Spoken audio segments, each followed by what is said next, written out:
Hey, everyone, and welcome to Signal from the Frontline, your every Wednesday live broadcast brought to you by Frontline Gaming. We are your hosts, Dickie, the tech priest extraordinaire and former heretical chaos marine. Yeah, I couldn't And I'm officially the puppet didn't work, so back to the original. and I'm Seth the Mad Doc, your competitive correspondent.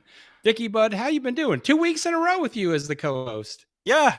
Yeah, I'm wondering if I'm gonna get paid more after these 2 weeks. What do you think, Seth? If it was up to me, I would say yes. Thanks, man. You're real But nice. unfortunately, I don't have that power. I'm doing really good. So Everything's fine. Everything's wonderful. What have you been up to? I've been working on some hobbying. I did some battle wagons. Finished painting these Those bad boys battle up wagons over the long holiday weekend. Check those bad boys out. looking good. That kind of getting those painted up for ATC, hoping to take those with me to ATC. And then I've been catching up on a lot of TV shows. Hmm. I've been catching up on Better Call Saul. We just started season 3 of The Boys. We finished part 2 of season 4 of Stranger Things, so it's been a good time. What have you been up to, bud? I've been up to this. Is Some that is that Harkin World Eater? World. Well, I guess you're right. Yeah, it is. It is Harkin World Eater. It's my Harkin kind of redo because I want him to be all world eatery. So that's what I Yeah, did. I Yeah. like it. Thanks, man. Yep, I like it. I like it. Good and grimy. Yeah, I mean, it's a world eater. It needs blood. I wanted to wait. I don't know if this is weird. Like when you play like a freshly painted world eater army, do you wait for your first game until after the game you do all the blood effect? Is that like the normal thing to do?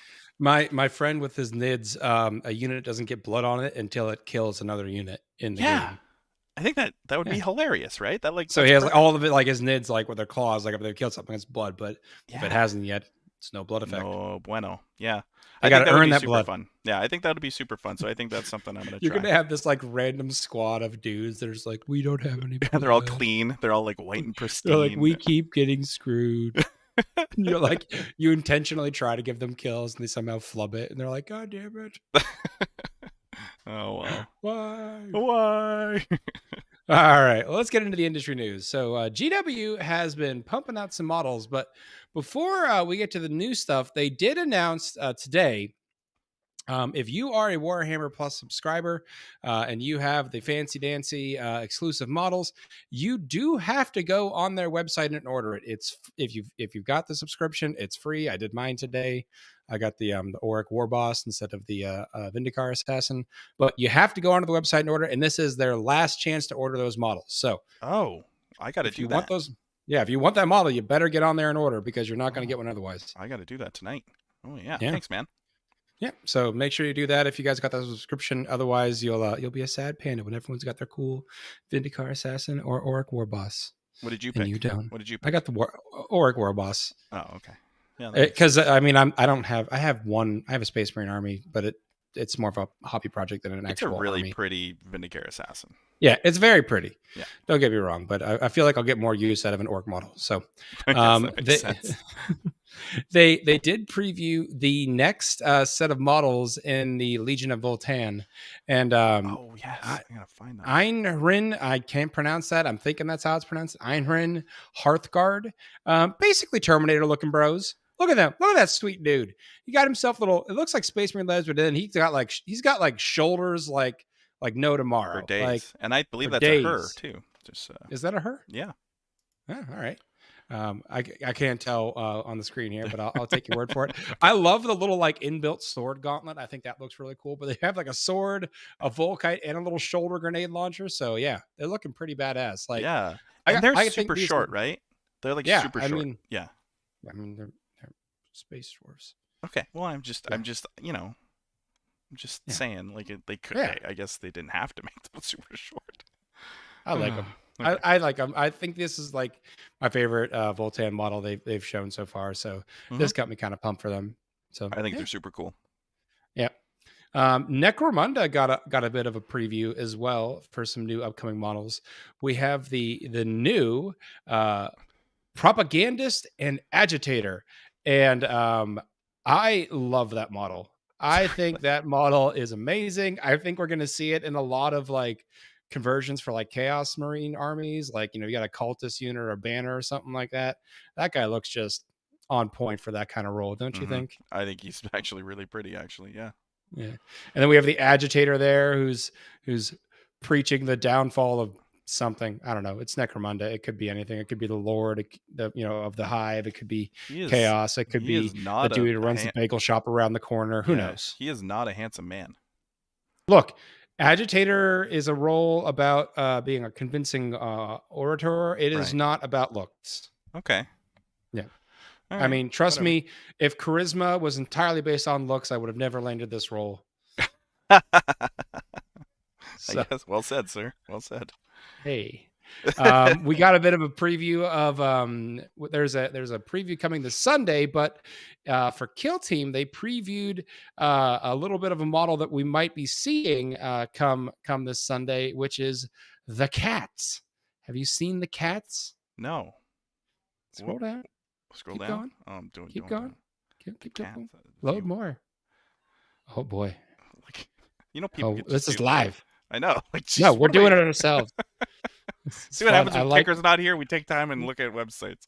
Yeah, it's fun. It's loading. Keep It's it going. Keep it loading. going. Keep it going. A little bit more. There it is. The Kill Team chevrons. Oh, That's one. so what is this supposed to be? Click it. I'm clicking it. Do you remember Space Hulk? Kinda, yeah. Do you remember in Space Hulk you were trying to find these cat units that got lost in the Space Hulk? Okay, yeah. So these are cats. Those are the little automated things they send into Space Hulks to teleport them in to find crap. And Oh, then they send little signals back when they found crap. And then the Blood Angels have to go in and fight the Gene Stealers. yeah. So I mean, they're saying, hey, look, this is something you might be seeing Sunday. So I think that means we're going to be Huh. seeing some Space Hulk on Sunday. That'd be cool. Yeah, Yeah, Space Hulk. yeah, Everyone loves a little Space Hulk. Space Good little Hulk. board game. Yeah. Yeah, Cool. very brutal video game. I haven't played that. I really should. We should do video games on this channel once all the new fancy like Space Marine 2 comes out. We should do like a playthrough with the community. I think that'd be a lot of fun. That would require us to have. Well, no, I mean we'll rely more on our personalities than our skill. I think in that scenario. Does that sound good? Well, yeah, I'm not looking for you to be like a next level kind of video gamer. Is that what the kids are calling it these days? Yeah. Streamers will be streamers. That's how Sure. we'll make our millions. Oh, millions, yeah, great. Okay. Hey, you want to feel like you're in the wrong career? This is a tangent, folks. You get tangents tonight. You want to feel like you're in the wrong career? How much do you think the YouTube channel How Ridiculous, which is based off of them dropping things from a large tower, how much do you think they're worth? I don't know. Like $1 million. 33.5 million. You're crazy. I'm just saying, man. We could have built a huge tower in the middle of the woods and dropped crap off it and Be 33 made millionaires. be millionaires. Yeah. So, hey. All right. So, not a whole lot going on in the FLG company news. Not a lot of new products, but don't forget to grab those LSO tickets. LSO has hit super major status. The tickets are still available. It just keeps getting bigger and bigger. Other events are still got tickets there. So if you want Legion or AOS, I think there's tickets still available for those as well. So don't forget. And then the Las Vegas team tournament tickets are still available, including that package deal. That is September 24th and 25th. I got to still check my calendar to see if I can make it. And don't forget, if you want to pick up any of these tickets or any other product and you want to support the Tech Priest and I for the work we do for y'all, don't forget to check in the show notes. We should have on YouTube's and all the fun spots our affiliate links. So you can just click that and that takes you to FLG's website. And if you buy anything, that gives us a little bit of support and lets them know that the lovely folks over at Signals sent you. So thanks in advance. We'd appreciate it. Yeah. All right. Let's get into the network news and then let's get into the fun stuff. Oh, this is going to be a juicy topic. Yeah, I mean, it's full of girth. I mean, anyway, so this week, Grim After Dark, they had a what I would call an interesting episode. Tech Breeze, do you want to describe what happened in that episode? Yeah, so we spent an hour and 25 minutes doing a tier list. A I hear the tier lists are all the rage. I see them There, all the time now. I think the tier list is gonna make us famous on the Yeah. Frontline Gaming Network. I gotta be honest. Yeah, I no, mean, it was really funny. yeah.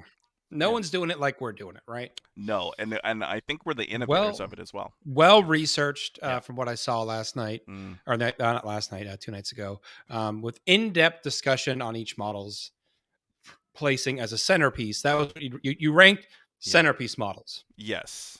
The problem is there wasn't all the models, so it was ranked based on what was available. Uh, All right. I don't know. It was a lot of So fun. wait, Yeah. you're telling me that John and Danny did not rank every GW model? No, we would I still be think there that doing is that. that is their next challenge. I want them to rank every GW model in a single tier list. I don't want it to be split up by armies. I want the whole model range in one tier list. Well, good news. They have a guest next week, so we won't have to do that, and we can actually enjoy the normal hilarity that they Yeah. usually do. So yeah. All right. So this week, the Thursday show is going to be covering the Show Me Showdown. Yes. So that's how you get all your pre-event coverage, and you can watch the event live on War Games Live.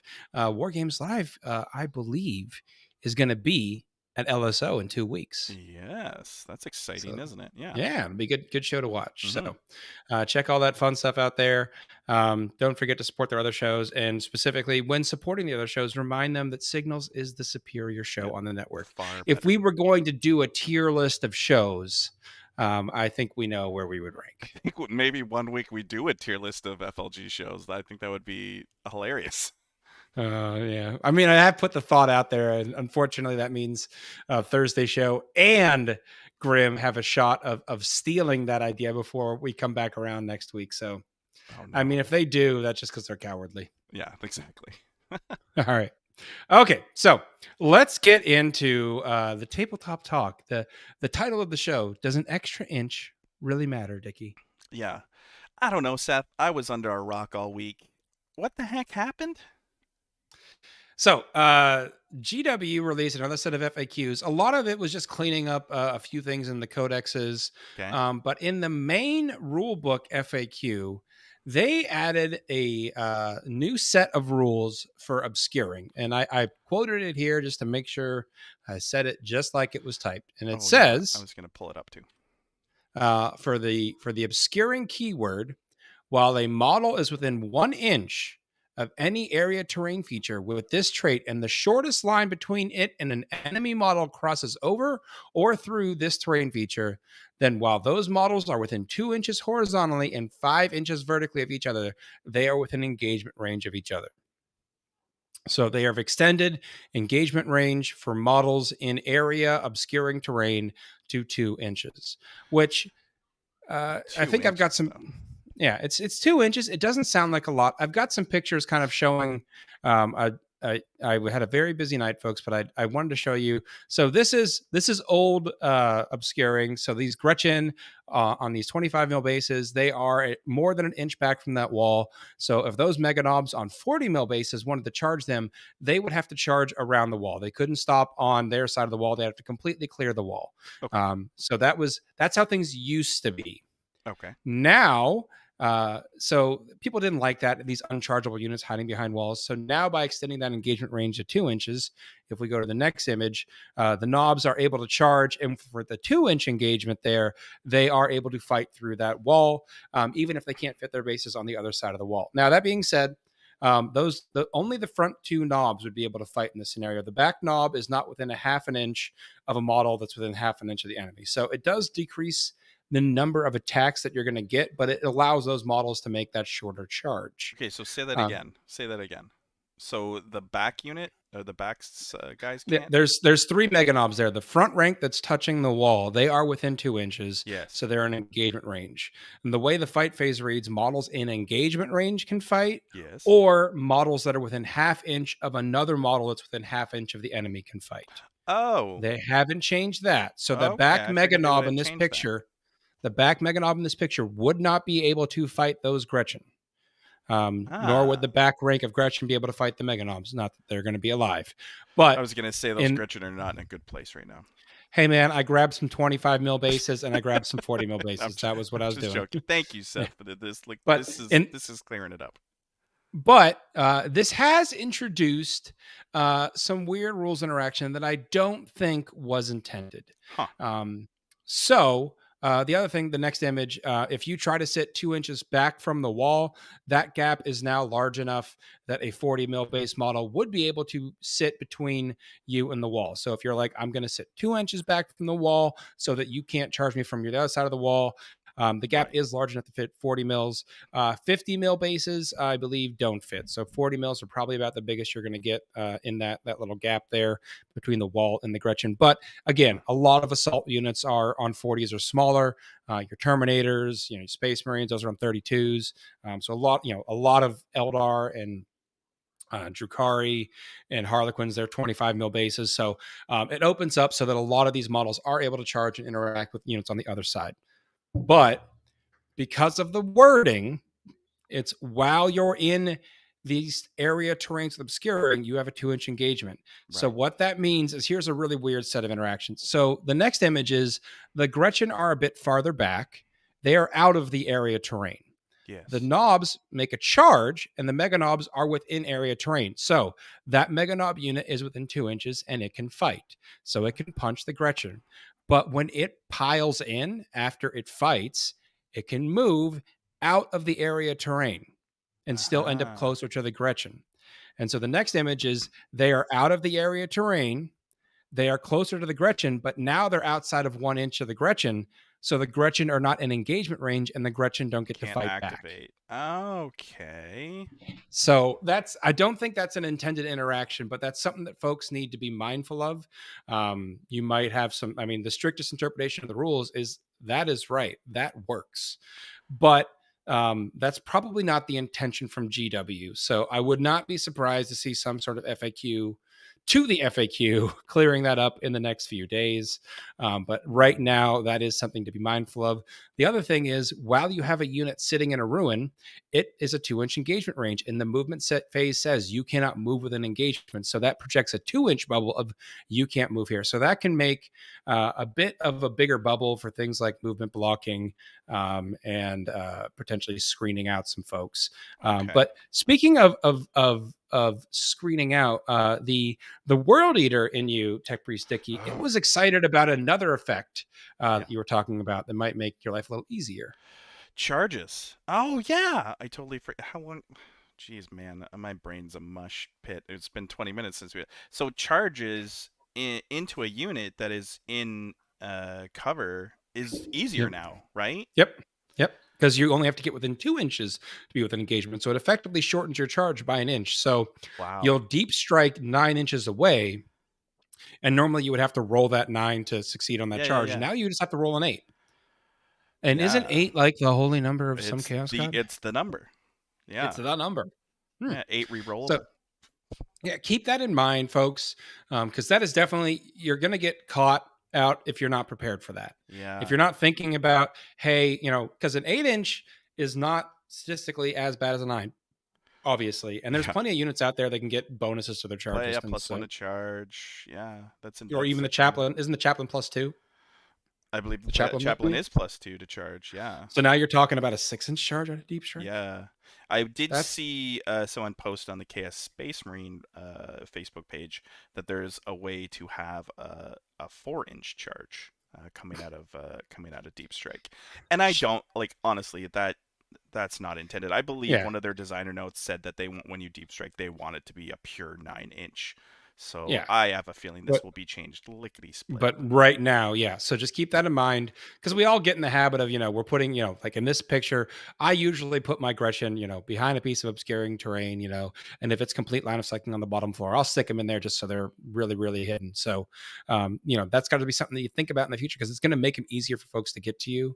Um, Bog Legion said asked if the GW FAQ said that no matter what, the math is a 9 for deep strike out of charge.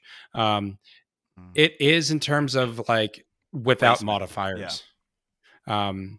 But because you are 9 inches away and you only have to get within 2 inches for a unit now in obscuring, if you rolled an 8, you would be able to move within 2 inches of them. Yeah, it So doesn't change the distance between deep striking units. yeah, It changes your literal engagement what range. yeah Yeah. the distance you have to reach to get uh, in engagement range. So Huh.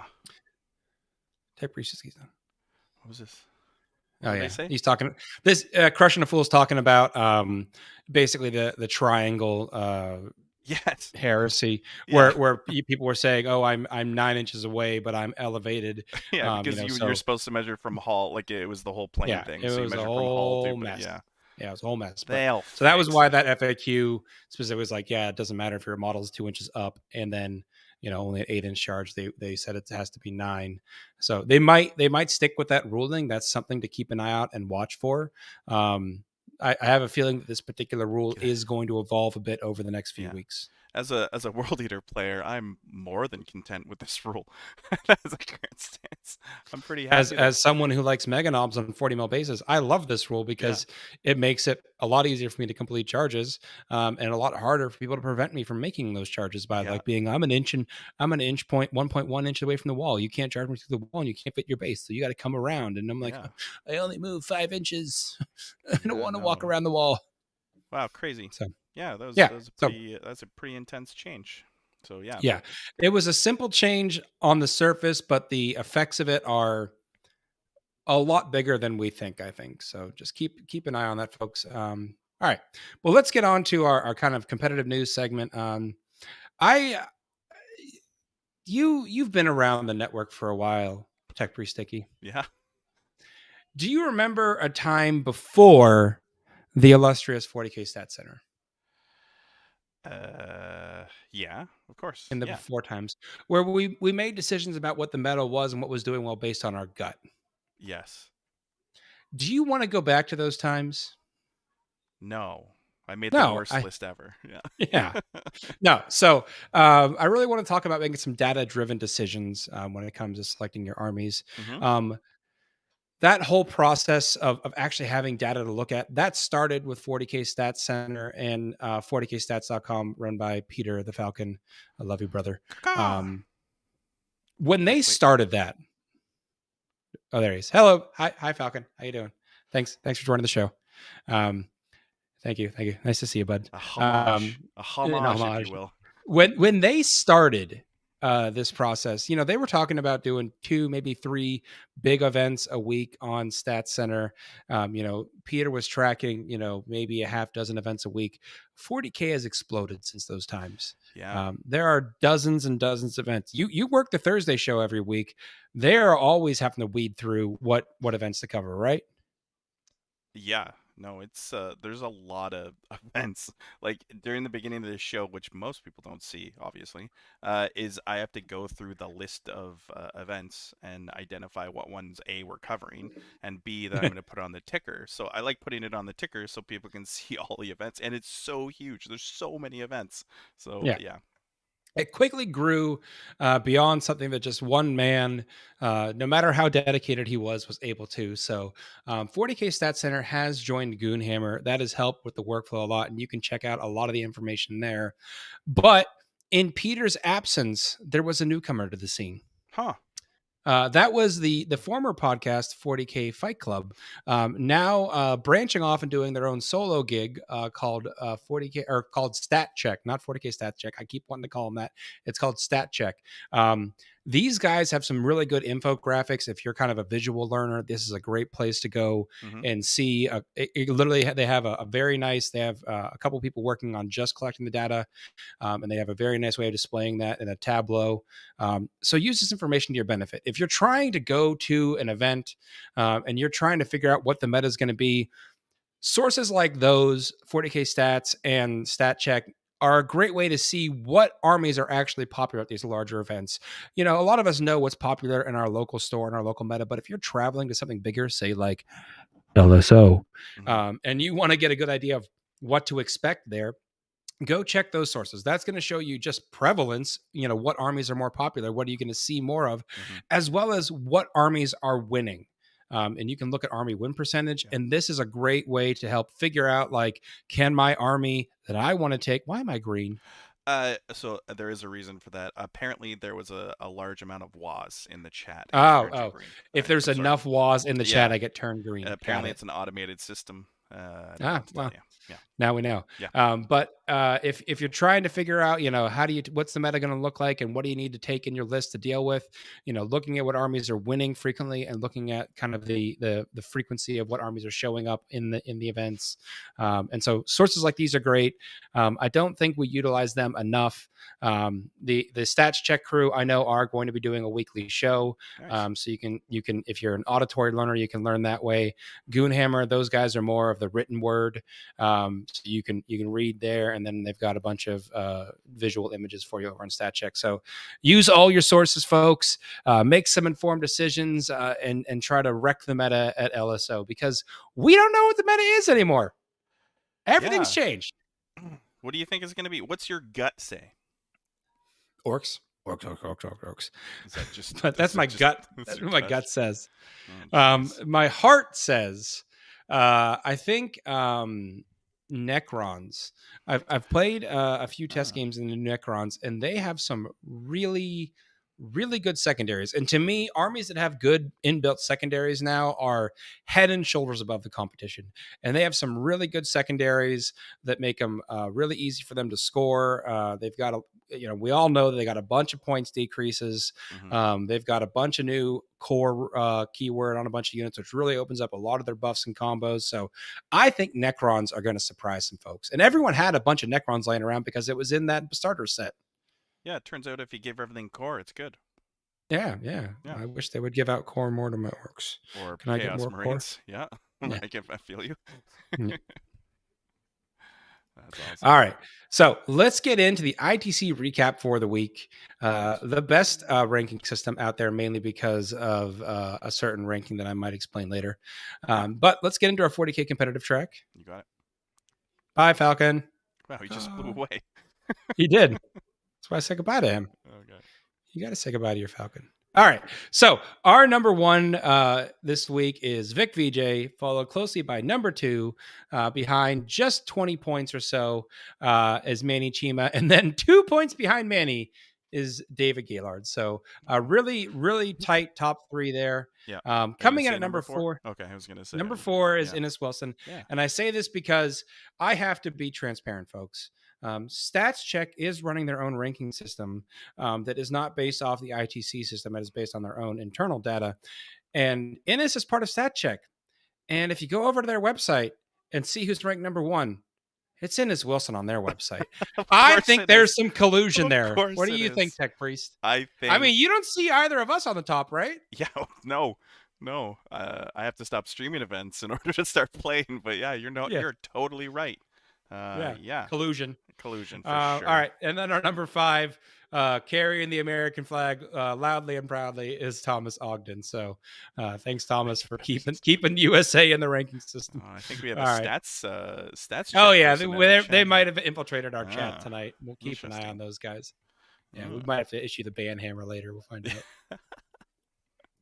All right, let's head over to the 40K Hobby Track segment now that it's working again. Yay. Was this the one that wasn't working last week? That's the one I drew on. Yeah. Yep. So this is our number one is Lee Steiger, followed closely by number two, Jacob Thayer. And then number three, JT Steiger. Number four, Jason Bird. And number five, Kevin McCormick. Now, interesting thing to note, Lee, JT, and Jason Bird are all out of the Pacific Northwest. Okay. I don't know where Kevin's at. If someone in chat knows where Kevin's at, let me know. I know Jacob is down in Florida, but the Pacific Northwest seems to be hitting pretty hard on that hobby track front. So I think we got to keep an eye on that area. Could be collusion. Do they work with 40K or for Stats Check? Maybe. Maybe all right. Should talk to the guy. Do they have a stats, or do they have a painting rubric system? I don't know. I don't think they got a hobby track. Not yet, at least. They haven't stolen that idea from us. Oh, all right. Zinger. I love those guys. They're my friends. That's why I decided to talk about them tonight. Wow. But yeah, I couldn't help. As soon as they're like, look at our ranking system, I was like, this is number one. The guy that made the system is number one. What the crap is that? Deep cut. Okay, Yeah, cool. deep cut. All right, let's hop on down to the AOS competitive track. Our Yep. number one is Thomas Guan. I think Thomas added whatever middle name that is just to confuse me. I'm not saying it, Thomas. Why I'm not? sticking with Thomas Guan because I No. can't. I don't know how to say that. Okay. Number 2 is Gavin Greigar. Number 3 is Anthony Trentinelli. Number 4, plug your ears, Tech Priest, Alexander Gonzalez, because he still hasn't That uncapitalized his joke is name. getting And so number old. 5, no, it's not. Number 5 is Emma Mangles. Sorry, Emma. I think I did that last week too. All right, moving on down to the AOS hobby track. We've got our number 1. That's 40K there, bud. Oh no. Oh no. Did I finally screw this up? You did. Oh no! All right. Oh Well, I'll read it to you, folks. Our number 1 man. is Robert Snyder. Number 2, Evan Markham. I'm the Number 3, worst. Carl Rohr. Number 4, Matt Abbott, and number 5, Maxwell Henrietta. So, Look at Falcon came back to make fun of me. yep. So we did have a question in chat from Crushing a Fool. Can you guys explain what the hobby track is, or what 3 hobby track is? I think they meant the. It's a bit confusing. So basically, hobby track. Excuse me. Is you if you look at it, the best way for me to kind of explain it and think about it is compare it to the competitive track. So the competitive track, there is an algorithm, but basically it's number of rounds and number of players are the big things that feed into that, and then multiply that by whatever your final ranking was in the competitive score. Right. So the bigger event, the more rounds, the more points you're going to get. Hobby track is the same process, number of players, number of rounds, but it's by where your final paint ranking is. So some events don't run hobby track, some do, but events that do, they report a ranking of hobby scores. Okay. And then just like you would apply your modifiers to your competitive placing, they're applying those to their paint placings. So yeah. if you want your tournaments to score it, just ask. They can report this through BCP, I believe. They just have to do a few extra steps, but just ask your TOs if they report that. There's some notes that Hobby Track was still bugged with some double events from the past weekend. Thanks for letting us know. We will make sure they work on that in the back end. Dernicus King. Dernicus. I think that's Matt, you're April. right. More tournaments should score it. I totally Yeah. agree. Yeah, because a lot of folks spend a lot of time painting their armies, and they are beautiful. And getting them that recognition is great. We all, you win best painter at the tournament. That's great. That's fantastic. But kind of giving them a little bit more wider recognition is also a great thing to do. So I keep it up, guys. Agree. Yes. All right, chat. We've had a fairly good show tonight, but we always have time for a few listener questions, particularly if you want to like tug at the Tech Priest's ear or see if you can make this falcon poop on my head somehow. Oh, I don't know how. I think we need a whole bunch of likes and subscribes for that. I don't know how to animate that. Yeah, let me quickly find a bird poop animation. All right. Well, chat, we'll give you another minute unless you got any questions. Otherwise, we're going to wrap this bad boy up. I've had a long day. I know the Tech Priest has also had a long weeks. Yeah, she's been a long one. Being the sole Tech Priest behind the scenes for a bit here. It's okay. While our fearless Sir Val is on vacation. Yeah. Good for her. He deserves it. He's working hard. And we have to bug him about getting Stat Center. Speaking about Stat Center, we have to bug him about getting the Stat Center because I know I recorded a whole bunch of interviews for him. So, question is, will War Games Live be at LVO this year? I don't know if they have finalized that. He's always welcome back, but I do know that the FLGN will be doing the main stream. I'll be there. But last year he did that side stream and that was very popular. So, Joe's a great guy and he's always welcome back in my opinion. So we'll see how that can work out. And Frontline Gaming always wants to support. We don't need to be solo there. We don't mind sharing the spotlight. There are plenty of games to cover at that event. As the guy that spent the better part of the second day running around reporting on all the other games that weren't on stream, I can assure you there's plenty of games at LVO. Yeah, for sure. There's lots of games. Too many, one might say. All right. Well, best way to win with orcs, Seth, go. Best way to win with orcs. Yep. Is just run at them. Just run at them with knobs and Gazgol and Goffs and just punch them into the sun. Ironically, that's how I try to win with World Eaters, Seth. Well, we should have a game today. You did say pre-show that we should have a TTS game. It's gonna be one of those games where it's like we're gonna know what's happening by turn 2, and then that's that. Like, Yeah. well, we can roll some dice for the last of it, but we know who won. So yeah, That's awesome. I like those games. That's why I like the Combat Army. I'm like, look, win, lose, draw. We're gonna be done in about an hour. Okay, Yeah. we're gonna know which way this is going. So we're gonna have plenty of time between rounds. So all right. Totally agree. Thank you so much for joining us. Do you have any final thoughts for the night, Tech Priest? Enjoy your Chaos Marine Codex. Hey, Yeah. I do have one final question for you tonight. Yeah. Do you think an extra inch actually matters? I think it actually matters, Seth. Yeah. Yeah. I think it's actually a big deal. An extra inch, I think, is actually a big deal. We have answered that question, and that is important. We have tackled this question with maturity and zero maturity. penis jokes. Yeah. Just getting those views in with the title. That's all, right, Seth? That's the no, I didn't. Hey, you said it, not me. All right. Thank you so much for joining us. We really hope you enjoyed this episode of Signals from the Frontline. Have a great week, and we will see you next Wednesday. Bye-bye.